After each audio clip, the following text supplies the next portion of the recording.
Bueno, yo estoy muy bien acompañada del nutricionista Donald Vega. Donald, un placer tenerte aquí. Muy buenos días, ¿cómo estás? Igualmente, muchas gracias, sí, súper bien. Qué dicha. Bueno, hoy vamos a tocar un tema que la verdad nos concierne a todos y generalmente pues genera dudas, porque uno dice, bueno, ¿con qué aceites y mantequillas cocinar? ¿Con qué alimentos o cómo preparar o cómo utilizarlos, verdad?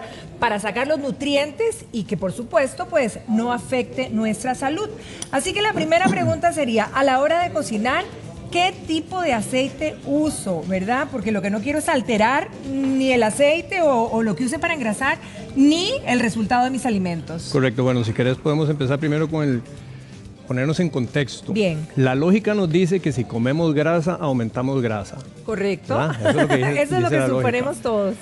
Y la lógica también nos dice que si como grasa, mi corazón y mi cerebro sufren porque puedo llegar a experimentar enfermedad cardiovascular. Eso es lo que siempre nos han contado. Sí, que se me suba el colesterol. Correcto. Y todos los factores de riesgo. Como la canción. Sí. Exacto. Okay, entonces, a la hora de cocinar, ¿qué tipo deberíamos usar de aceite? Bueno, lo primero que todo, tenemos que saber que los aceites son de varios tipos y hay unos que son muy estables al calor, hay otros que completamente se nos dañan, se nos oxidan, se convierten en radicales libres y los radicales libres son un problema para nuestro cuerpo, son cancerígenos. Okay, entonces, desde el punto de vista de qué usar si necesitamos cocinar, hablamos de grasas como el aceite de coco, hablamos de grasas como la mantequilla, e inclusive se puede hacer una combinación de 3 aceites que resulta fuertemente protector al calor, que es aceite de coco, aceite de oliva y aceite de sésamo en partes iguales. O sea, ahí sí podría utilizarlo. Se puede usar el de coco para cocinar sin problema, el de oliva mejor no usarlo para cocinar porque se nos quema un poquito cuando lo cocinamos. Pero si lo combinamos con sésamo y coco, es una excelente grasa que nos aguanta cualquier temperatura hasta para freír.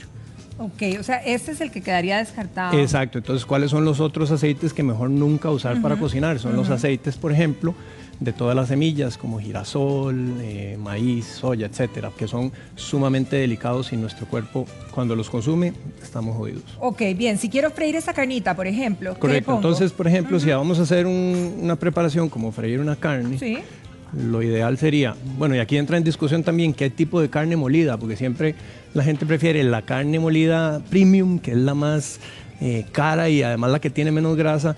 Yo personalmente recomiendo a la gente que consuma la carne 80-20, que es la carne que trae un poquito más de grasa. Y ahorita vamos a hablar de por qué la grasa es tan importante. Entonces, por ejemplo, en el contexto de cocinar alguna preparación que se necesite para agregarle grasa, entonces lo que haríamos es utilizar un aceite que sea altamente estable al calor, como el aceite de coco.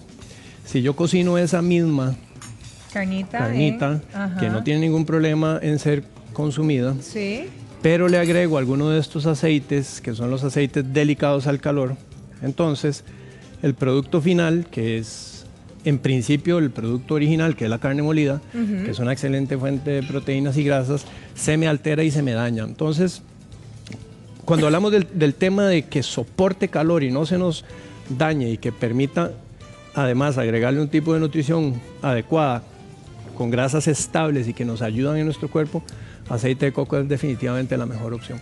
Es el aceite más estable al calor que existe. Ok. Ahora, por ejemplo, cuando hemos hablado de mantequilla, de repente surge la consulta, ¿verdad? Y mucha gente dice, ¿será que es mejor la margarina? Muchos dicen, margarina, no, mantequilla sí, pero entonces, ¿o es lo mismo? No es necesariamente lo mismo. Pensemos un poquito y vámonos algunos años atrás. ¿Qué existió primero? Existió primero la mantequilla y es uno de los alimentos ancestrales. La mantequilla surge a mediados del siglo pasado con todo este movimiento antigrasa saturada porque se había encontrado equivocadamente que la grasa saturada es dañina para nuestro cuerpo, para el corazón y para el cerebro.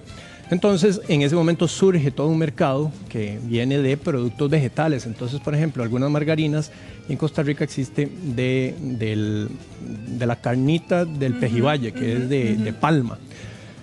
Ese es un producto altamente procesado. Altamente procesado. La margarina. Híjole, Si pensamos en mantequilla, es el producto completamente natural y más cercano desde el momento en que se produce hasta el momento en que lo tenemos en la mesa sin que se dañe. ¿Y cuál sería, digamos, entonces la recomendación que vos harías? Bien, pensando en la perspectiva de que la grasa es mala y por lo tanto quitaríamos la mantequilla porque la grasa saturada es mala, en realidad no es así. La grasa saturada, sabemos, y en el 2014, en el último metaanálisis que se hizo, se encontró que en realidad no hay una relación directa y asociación con enfermedad cardiovascular y enfermedad cerebrovascular. Entonces, la mantequilla, si nosotros la hubiésemos quitado porque es mala, en realidad ya no hay por qué quitarla. Sí, claro, y si estábamos usando margarina porque no podemos usar mantequilla, entonces la margarina, ¿para qué usarla si sí podemos usar mantequilla? Porque la margarina sí es altamente procesada. Ok, Donald, en el caso, por ejemplo, de si yo tengo una tocineta como la que tengo aquí o una chuleta que tiene mucha grasita, si la vemos aquí, tiene un montón de grasita, uno dice, bueno, voy a freír esto, no le pongo una gota de grasa, no le pongo una gota de aceite, porque esto tiene mucha grasa y así pues tememos todos. Sí. En realidad, por ejemplo, la tocineta tiene toda su grasa en la que se puede cocinar. No le agregaríamos grasa por el tema de que uno la necesita, pero no necesariamente porque sea mala. Okay, creo que el tema está ahí. Mucha gente no come tocineta porque le tiene miedo a la grasa, y de hecho es un producto delicioso, súper saludable, pero la gente no lo consume porque le tiene miedo a la grasa. Correcto. No porque sea mala en realidad o que les caiga mal, más bien a la gente le encanta cuando la come. Ahora, y esta grasa, para ir aterrizando y que a la gente le quede claro, la grasa como las almendras o el aguacate, que mucho se nos recomienda, ¿verdad? Como algo más saludable que la otra grasa animal.